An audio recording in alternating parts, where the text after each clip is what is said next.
our first bout of the evening here at the Las Vegas Hilton Theater, the IBF Bantamweight Championship featuring undefeated Tim Austin versus unbeaten #1 contender Andrian Kaspari.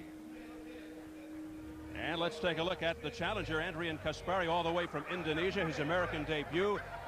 #1 contender, but unrated by the WBA and BC, getting his first world title shot in only his 10th professional fight, although he claims he's 22-0 with 20 knockouts. Our records indicate 9-0 with 9 KOs. No recognizable names on his record, so Kaspari's somewhat of a mystery, yet, Ferdy, the word on him is don't be misled. He could be a surprise. He's 22-0 in fights and 25-0 in amateur. This guy's been in almost 50 fights. Don't let that 9-0 jive fool you, and he knocks everybody out. I don't care if he's knocking out water buffaloes. That 20 knockouts out of 22 fights is big-time knockouts. So this guy's dangerous. He is a dangerous puncher. All right, let's take a look at the man he'll be fighting, the champion undefeated southpaw Tim Austin, the Cincinnati kid, won the belt in July of '97, broke his jaw in the first round against the tough Bolelo Botilli, but hung in and stopped Botilli in round 8, made his first defense in March with a second-round TKO over Paul Lloyd in England. Sparkling amateur career capped by the bronze medal at the '92 Summer Games in Barcelona. He's on a 6-fight KO streak, and I think, Ferdy, his main attributes: speed, range, and smarts. And experience, if that's what you call smarts. As far as his chin, let's address that. It was broken in 2 places. He's got 2 steel plates. If ever there's a guy had an iron jaw, it's this guy. I don't look for him to be hurt. He's built much better. He's much faster and has much more experience. Let's see if that shows underneath the heavy punching of our Indonesian friend. Also, great heart, as we saw against Botilli. Let's size him up now as we check out the tail of the tape. The biggest disparity in reach. The age is almost even. 1.5-inch height advantage. Kaspari, Austin right at the weight limit. Kaspari just under, but the champ Austin with the 4.5-inch reach advantage. That's a big one. And the key rules for this championship fight: there is no standing 8 count, no 3 knockdown rule. A fighter cannot be saved by the bell in any round. If an accidental headbutt occurs before the end of the 4th round, and the fight is ruled a technical draw, and if it happens after the end of round 4, they go to the scorecards. So here at the Las Vegas Hilton, we're closing in on the IBF Bantamweight Championship. Tim Austin versus Andrian Kaspari. Let's get the formal introductions from our ring announcer, Jimmy Lennon Jr. Ladies and gentlemen, a very good evening to you, and we welcome you to the Las Vegas Hilton here in Las Vegas, Nevada, as we present a big night of action coming away. It's all brought to you by Don King Productions in association with the Las Vegas Hilton and Budweiser, the undisputed, undefeated king of beers. This World Championship bout coming away is sanctioned by the International Boxing Federation, the President Robert Lee Sr., Supervisor Robert Lee Jr., in conjunction with the Nevada State Athletic Commission. The chairman is Dr. Elias Ghanem, Executive Director Mark Ratner. Introducing to you our judges scoring this bout from ringside: Bill Graham, Jacob Limihelu, and Dave Moretti. Now introducing to you our referee in charge of this bout. He'll be giving instructions after the introductions, Mills Lane. All right, fans, here we go. 12 rounds of boxing for the IBF Bantamweight Championship of the World. Introducing to you first the challenger on my right, fighting out of the blue corner, wearing green trunks with gold trim, hailing from and representing his home of Surabaya, Indonesia. He weighed in at a trim and ready 117 pounds. He is undefeated with 9 wins, no losses. All 9 wins coming by way of knockout. Ladies and gentlemen, please welcome the IBF #1 ranked bantamweight contender in the world. Here is the undefeated Andrian Kaspari. And his opponent across the ring, the defending world champion. On my left, fighting out of the red corner, wearing red trunks with white trim, hailing from Cincinnati, Ohio. He weighed in the bantamweight limit, 118 pounds.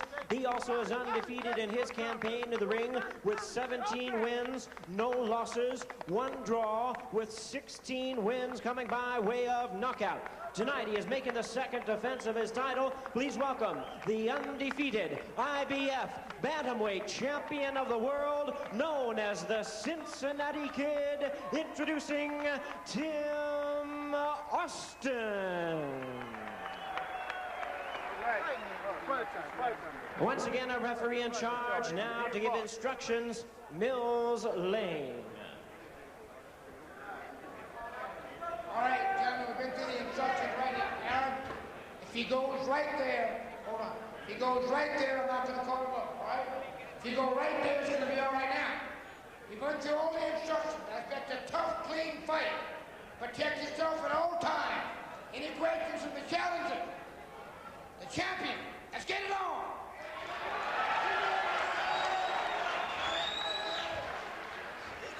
The court is now in session. Judge Mills Lane, Justice You Can Trust. That's the name of his new syndicated talk show coming up. There's Tim Austin, speedy, but don't underestimate the power in both hands. 10 of his 16 knockouts have come in the first round. And Andrian Kaspari listed at 9-0 with 9 knockouts. 3 of those 9 KOs in the first round. 7 of his 9 in 3 rounds or less. He reached the 10th only once, a stoppage in that round. So we'll see what happens here as he has to try to deal with the southpaw, Tim Austin, who comes right out fast. Beautiful combination to the head by Austin right out of the gate. And he is pounding away. He wanted to get this thing over with because he realizes he saw the punching power that's in front of him. He doesn't want to take any chances. He wants to get this guy out. A lot of action here in the opening round, but it's coming mostly from the fists of the man in the red trunks, the champion Tim Austin. He's got the speed, he's got the intelligence, and he knows how to place those punches. He's got to do his homework now, and he's doing it very well. A highly skilled boxer, lightning quick jab, tremendous hand speed, as you can see. Drilling shots to the midsection and to the head.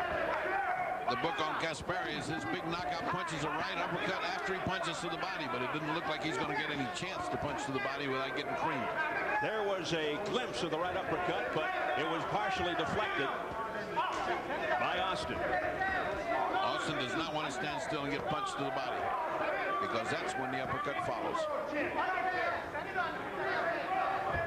Kaspari, lots of amateur experience. He has never lost, never been down, and never been cut. As Freddie pointed out, the book on him, he can bang with both hands, but tries to go to the body with winging hooks and a right uppercut up the middle. Austin said he's seen Kaspari fight 3 times. Kaspari, who weathered that early storm here in the first round, winging and missing. The good defense by Austin. Oh, and now he's connecting. Kaspari with combination to the head. And many combinations. He has landed several very hard shots. But we do know this about Austin. He's got a hard, hard chin. He literally has an iron jaw. Combination to the head of Kaspari. Taking a lot of punishment here in the opening round. Less than a minute remaining, but Kaspari is game. He comes back. Kaspari wants him up against the ropes. He said he wants him in the corner. That's where he does his best work. Austin's determined not to get on the ropes. Austin landing often. Austin's speed evident. His superior boxing skill evident. But this guy's here to fight, and he can punch. Kaspari out of Surabaya, Indonesia, where most of his fights have taken place.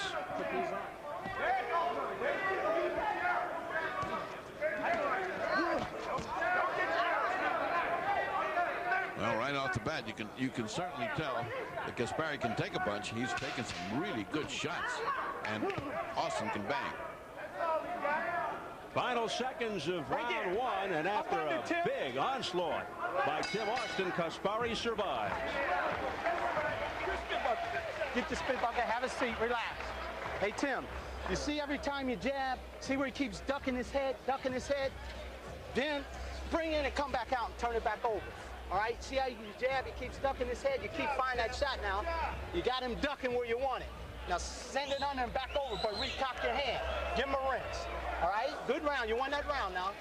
All right, just don't get careless on him. When you come out, keep your hands a little tighter to your head, okay? Come on now. Just keep your hands a little tighter to your face. Okay, yeah? Okay. Mario Lumacard in the corner of Andrian Kaspari. You know, they say the whole nation has stopped for this. You know, we've been in the Philippines, we've fought in Indonesia. They're right. The whole country quits whatever they're doing to listen to the fight. So he's got a big audience here. Kaspari very aware that this is being televised worldwide and on radio throughout Indonesia, where there is much interest in this fight. Of course, his native land, unfortunately, the scene of so much unrest recently given their economic crisis. As we head into round number 2, the champion Tim Austin of the Red Trunks found out rather quickly in the opening round that he could score nearly at will with straight lefts, connecting several times in the first few seconds. However, Kaspari has already shown that he's ready to fire right back. He's ducking his head to duck the jab, and that's what Snowball is referring to. He wants him to come back when he does that. Right now, he's standing straight up and down. He's Kaspari. Whoa. A little frisky. Aaron Snowball has trained several world champions, giving the instructions to Austin. Here's the jab, the right jab, looking to set up that left just there, a hammering overhand left, but right off the top of his head. He's got a quick right hand, has Austin. Even in retreat, he threw a nice little nifty punch in retreat. And very elusive. There goes the mouthpiece of Kaspari. Came flying out. It's knocked out of there by Mills Lane. And as soon as there is some kind of a stoppage, he'll halt the fight to get it back in there. I don't think so. The way he did find it. There it is. Over here. Trying to put Austin in the neutral corner, and Kaspari regains the gum shield, as they say over in England.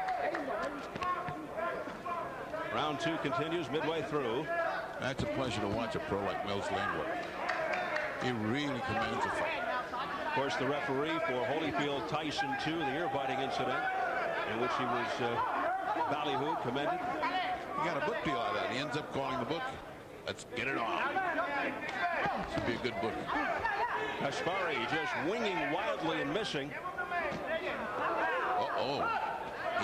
He landed high on Austin's head. It looked like his legs buckled a little bit on him. No question this guy can bang. Left uppercuts by Austin. The first one landed, the second one missed. Kaspari just bouncing off the ropes. He's not getting hit flush.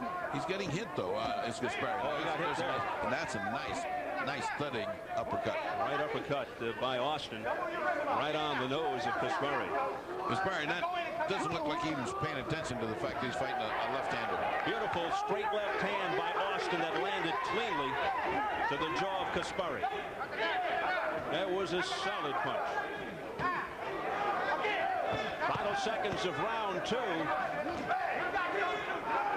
Kaspari refuses to backpedal. He just keeps coming forward despite the punishment. He can take it.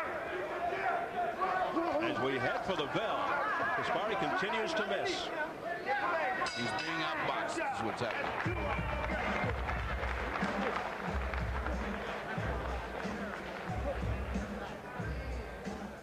Hey, Tim, you're doing a good job. Now, all you have to do is just hold your hands a little tighter. Step in just a little bit more, all right? When you jab and you fire that shot. Body shots now. Send that right hook here and then back up, okay? Let's take a look at this overhand right. Keep your hand and keep your eyes on the right hand. Actually, it was a left hand. An overhand left that landed crunchingly on the side of the head of Kaspari, but without any kind of effect. He just keeps right on coming. This guy is a little ticking machine here. There might be a bad cut on the face of Kaspari in the blue corner. We want to get a look. There it is. It's near the right eye, just over the right eye, near the bridge of the nose. And we'll keep a close watch on that. He is not known for cutting. There it is. You can see it. The cut man, Dr. Eddie Harmon, working feverishly on the corner, has a lot of gook on it right now. Round 3. So I'm not sure if that was a result of a butt or a punch.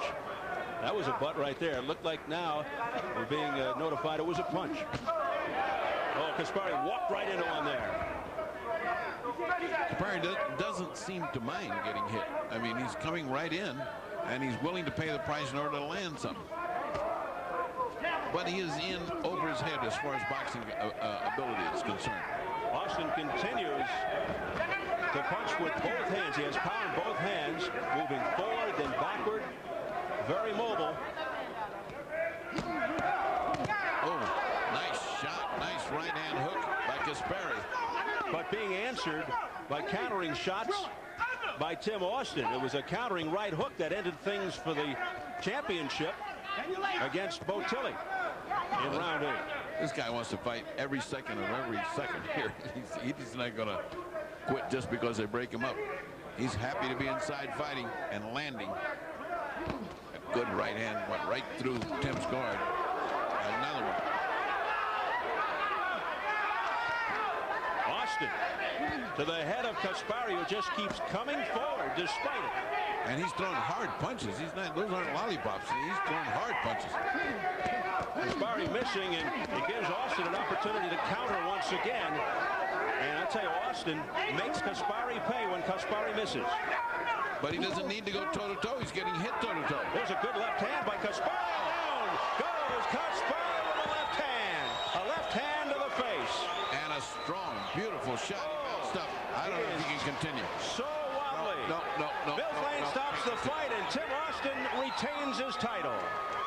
Beautiful shot. Just perfect shot. Well timed. And boy, that was a tough kid. That was a tough guy. Well, he's never been down, he's never been out, and now he's been both. Down, out, and cut.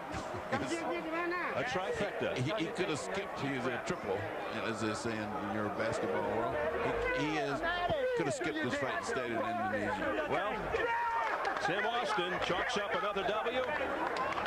Retains his IBF bantamweight title, 157 on officially round 3 at TKO as Mills Lane puts a stop to it. What a blistering left hand that was that put Kaspari down, and then when he got up, he was on wobbly legs. Well, it was a perfectly thrown punch, as we will see when we get the replay, because we've caught it in 2 different angles, and I think you'll see it just perfectly. It's the kind of thing that Austin is so excellent in, placing the punches.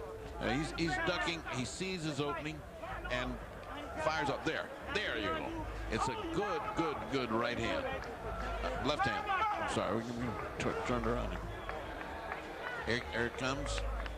Now, as he sees the opening here, he's squaring off to be able now to land the punch, which just absolutely knocked him off his feet and knocks his senses out of him. And he did not know where he was when he got up. He stopped it very well. And so you do 100% agree with that stuff. Yeah, he's definitely now the Cincinnati Kid, or he could take over what Ezra Charles was called in the old days, the Cincinnati Cobra. That was the old days. Instead of Tommy Hearns, Detroit Cobra, he was the Cincinnati Cobra. Well, Austin, his second title defense, now 3-0 in world title fights. Overall improves to 18-0-1 now with 17 knockouts. Another impressive performance by the Cincinnati Kid. Meantime, Andrian Kaspari suffers his first defeat, now 9-1, unsuccessful in his first shot at a world title. Getting that shot in only his 10th fight as a pro, although he claimed he had many more fights. Wouldn't it be nice if he fights Johnny Tapia? That's what he wants to do. He wants to fight Johnny Tapia. What a sizzler that would be. If they could agree on a weight, he'd love it. Tapia, IBF and WBO junior bantamweight champion, meets unrated Carlos Hernandez June 6th at Madison Square Garden underneath Holyfield Akinwande a week from tonight. I think the whole state would, around Albuquerque, would show up for that one. Wow, what a fight. All right, we're set for the official time announcement. Let's get it over to our ring announcer, Jimmy Lennon Jr. Ladies and gentlemen, we have the time here at the Las Vegas Hilton of 1 minute 57 seconds in round number 3. Our referee in charge, Mills Lane, stops the contest. The winner by way of technical knockout, still undefeated, and still the IBF bantamweight champion of the world, the Cincinnati Kid, Tim Austin. All right, let's see how the viewers online saw it, and no surprise here, as Austin, just like the judges saw things here. 3-zip. Tim Austin. A TKO in round 3 at 157 in very convincing fashion over the #1 contender from Indonesia, Andrian Kaspari. And coming up next from the Las Vegas Hilton, our main event, the WBA Junior Middleweight Championship. It's the rematch between Laurent Badouani and Guillermo Jones. We want to take you backstage here at the Hilton Theater to the dressing room of the champion, Laurent Boudouani, from Sallanches, France. There he is, making final preparations for his third defense of the title. He comes off the highly controversial majority decision draw with Guillermo Jones losing on one of the judges' scorecards, but still retaining the title by a whisker. Tonight, a chance to silence his critics and prove that the first fight was an aberration. Jones, who was number 2 when he met Boudouani back in February, now number 1. So Boudouani Jones 2 coming up next. Right now, we're set to throw it over to Jim Gray in the ring for post-fight reaction from our opening bout. So, Jim, take it away. Well, first, the news from Flip Pomansky, the attending ring physician, is that Andrian Kaspari is okay. He's been taken back to his locker room. We're now with the champion, Tim Austin. Tim, it looked like you came out real strong. We're in control of the fight, and then he caught you a couple of times. Did he surprise you a little bit? Well, you know, I was just trying to get my rhythm down and everything, and once I found my rhythm and, you know, see the shots that I wanted to throw, I know that I'll be able to land my shots. And then you caught him clean with that one in the third round. Tell us about it. Well, it was hard training that got me here for the beginning, and I just stick with the basics, and I landed the shots that I wanted. What's next for you? You're screaming into the camera, bring on Johnny Tapia. Is that what you'd like to have? I like Johnny Tapia. He move up. I heard he's moving up. Just come on with it, and I'm just ready. You know, whoever they bring forward. Johnny Tapia, I'm looking forward to fight him. That's who's in your sights. Anybody else? Nana Kanandu. He's also the WBA champion. I'm looking forward to all of them. All right, Tim. Congratulations. The Cincinnati kid comes up big tonight. I'd like to give thanks to my trainer, Aaron Snowwell, and also my manager, Carl King. And thank you, Showtime, Don King Production, Cincinnati, everybody at home. You know, thanks for support. You're welcome. You're welcome for all of that. All right, Timmy. Let's send it back now to Steve Albert. All right, Jim, thanks very much. Tim Austin now with the 4th highest ranked KO percentage among world champions as he goes to 18-0-1 with 17 knockouts. Third round stoppage over number 1 contender Andrian Kaspari. Well, we move on to some other business now. 1 week from tonight on pay-per-view, the scene shifts from the entertainment capital of the world, Las Vegas, Nevada, to the Mecca of boxing, Madison Square Garden in New York, as Evander the Real Deal Holyfield will defend his WBA and IBF heavyweight titles against former WBO heavyweight champion Henry Akinwande at 6'7", the tallest champion in boxing history. Evander Holyfield is a battle-tested warrior. He's the heavyweight champion of the world. He's beaten everyone from George Foreman to Riddick Bowe to Mike Tyson. But now the heavyweight of the 90s has got another war on his hands with 6'7" Henry Akinwande. Akinwande's the #1 contender, a former champion who wants to be champion again. His opponents rarely go past the 4th round, and his lethal right hand could make Holyfield an ex-champ with just 1 punch. The battle lines are drawn. Holyfield versus Akinwande, plus WBA middleweight champion William Joppy puts his title on the line against Roberto Duran's legendary Hands of Stone. Colorful, undefeated Johnny Tapia defends his WBO and IBF junior bantamweight belts, and female fighting sensation Christy Martin is out to teach another painful lesson. D-Day at the Garden, Saturday, June 6th, live on pay-per-view.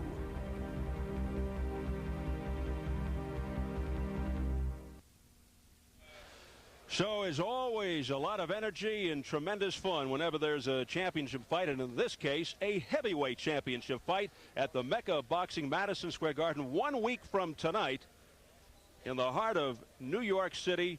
It should be very electrifying, exciting as Evander Holyfield puts his heavyweight titles on the line against 6'7" Henry Akinwande. And as mentioned also on the card, the legendary 4-time world champion Roberto Hands of Stone Duran, almost 48 now. Duran will meet William Joppy, about 20 years his junior, for the WBA middleweight title. Roberto Duran is with the Fight Doctor. Ferdy? Robert, they say that you've taken this fight just for the money, that you're too old, that you might get hurt. The New York press says it shouldn't even be licensed. Why in the world did you take this fight? I'm going to translate that. Dicen que eres muy viejo, que te vas a humillar, que es posible que te lastime, que no debe estar en el boxeo, que la gente de Nueva York dice que ni te debe tener licencia. ¿Cómo tú respondes? Bueno, lo único que lo puede decir es que yo no le tengo miedo a nadie, a Joppy no le tengo miedo, y toda esa palabra la gente se va a engañar cuando va a ver un Roberto Duran distinto. Joppy no me va a lastimar a mí, no me va a hacer nada, porque estoy preparado para Joppy. He said, people are always underestimating, they're always telling him that. He is ready for Joppy. The people will eat their words when they see the real Roberto Duran in there. He's ready for Joppy.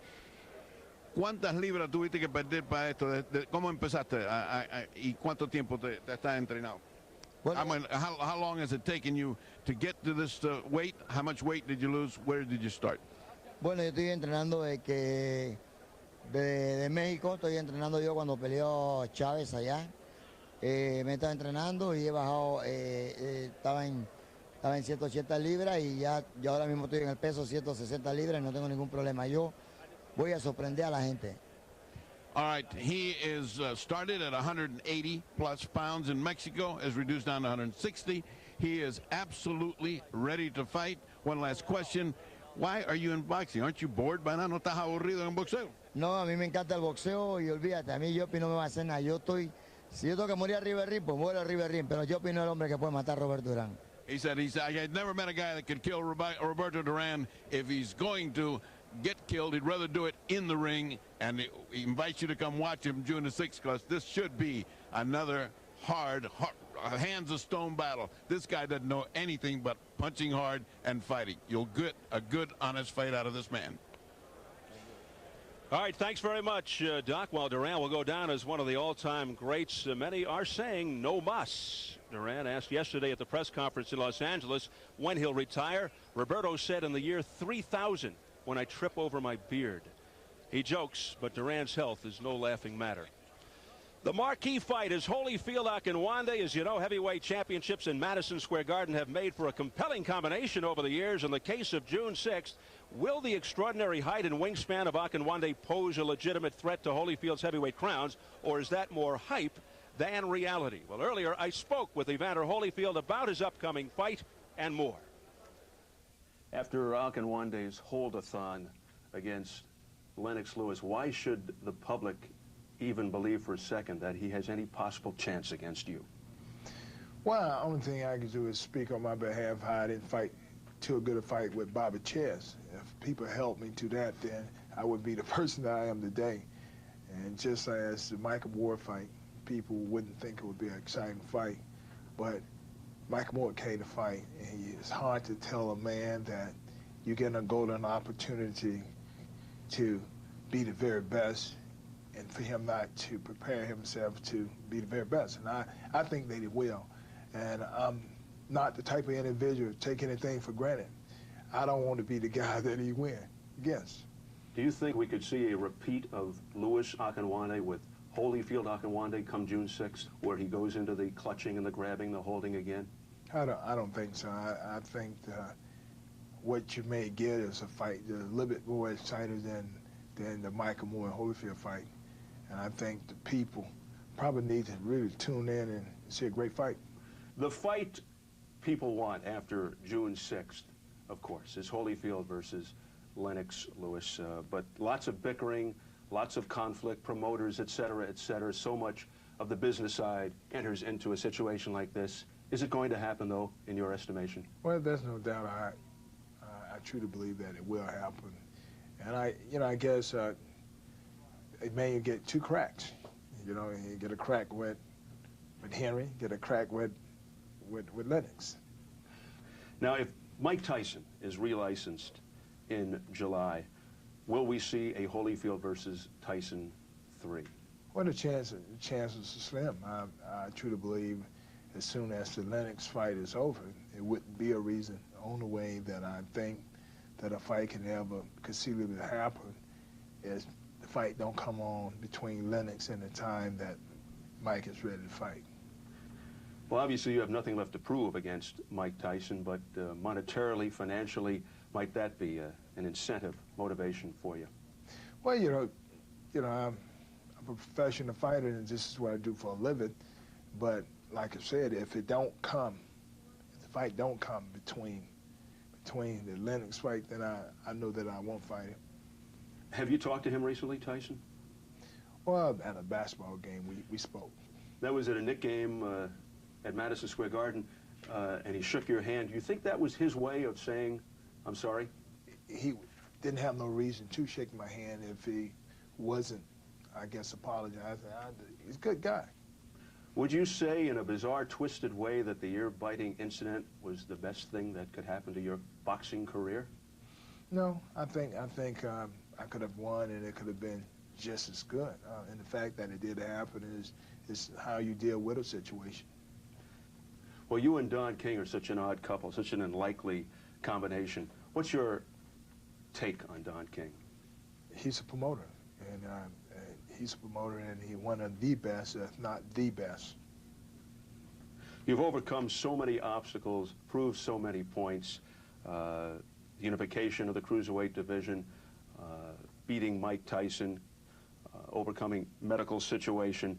You'll go down as one of the all-time greats. Yet, why such a tough sell? Why are you such a difficult draw? To what do you attribute that? I don't think I'm a difficult draw. I believe, you know, if you look at all the pay-per-view records, it shows that on pretty much all the top billings, my name is on there as well. It wasn't somebody else that made it draw. Well, at this time, Holyfield about a 7-1 favorite against Akinwande, June 6th at the Garden. Some boxing notables, namely Angelo Dundee, your old pal, and promoter Mickey Duff in England, feel Akinwande can upset Holyfield. What are your thoughts? Well, I don't think one fight makes a fighter leave boxing and have no credibility. He had 31 fights and he looked good, and he was very impressive to me in several fights that we saw him and worked in. I think Akinwande has as good a chance as anybody, provided he doesn't slip into that frozen mode that he was in with Lewis. So if he doesn't do that, he comes to fight, I think we got a very good night, and unless Holyfield is really trim and ready to go, he could get surprised that night. I think Holyfield will have his way, get inside and brawl his way to victory.